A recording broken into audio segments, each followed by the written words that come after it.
Toka rrezikon të kalojë kufirin simbolik të ngrohjes prej 1.5 gradë Celsius brenda 3 vitesh.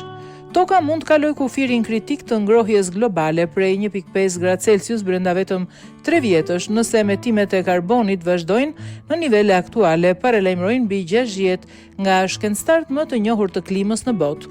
Ky kufi përcaktuar në marrëveshjen historike të Parisit në vitin 2015 nga rreth 200 vende synonte të mbante rritjen e temperaturave globale në maksimumin 1.5 gradë Celsius mbi nivelin e fundit të shekullit të 19 për të shmangur pasojat më të rënda të ndryshimeve klimatike. Megjithatë, përdorimi rekord i qymyrit, gazit dhe naftës, si dhe shpëllëzimi pyjeve që thithin dioksid karboni ka vënë në rrezik arritjen e këtij qëllimi ndërkombëtar. Ndryshimet klimatike kanë përkeqësuar dukshëm fenomene ekstreme si valet të nxehtit prej 40 gradë Celsius në Mbretërinë e Bashkuar në vitin 2022 dhe kanë shkaktuar një rritje të shpejtë të nivelit të deteve duke kërcënuar miliona njerëz që jetojnë në këto zona bregdetare.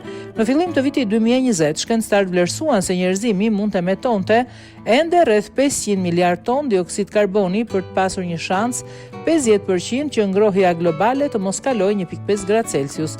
Por deri në fillim të vitit të 2025, ky buxhet karbonik u tkurr në vetëm 130 miliard ton për shkak të emetimeve rekord dhe përmirësimeve në llogaritjet shkencore.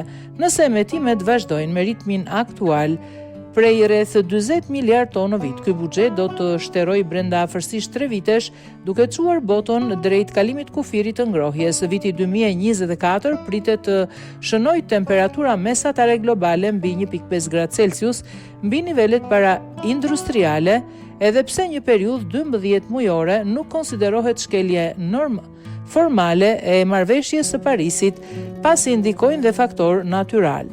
Ngrohja globale po ndodh me një ritëm prej rreth 0.27 gradë Celsius në dekadë, shumë më shpejt se sa çdo periudhë tjetër në historinë gjeologjike.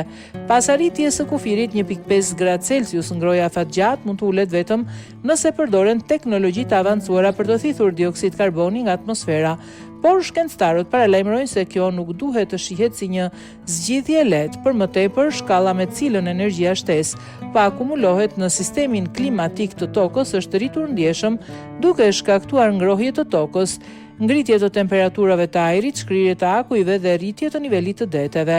Rreth 90% e kësaj energjie përthithet nga oqeanet, gjë që zgjeron dhe po përkeqëson rrezikun e përmbytjeve bregdetare.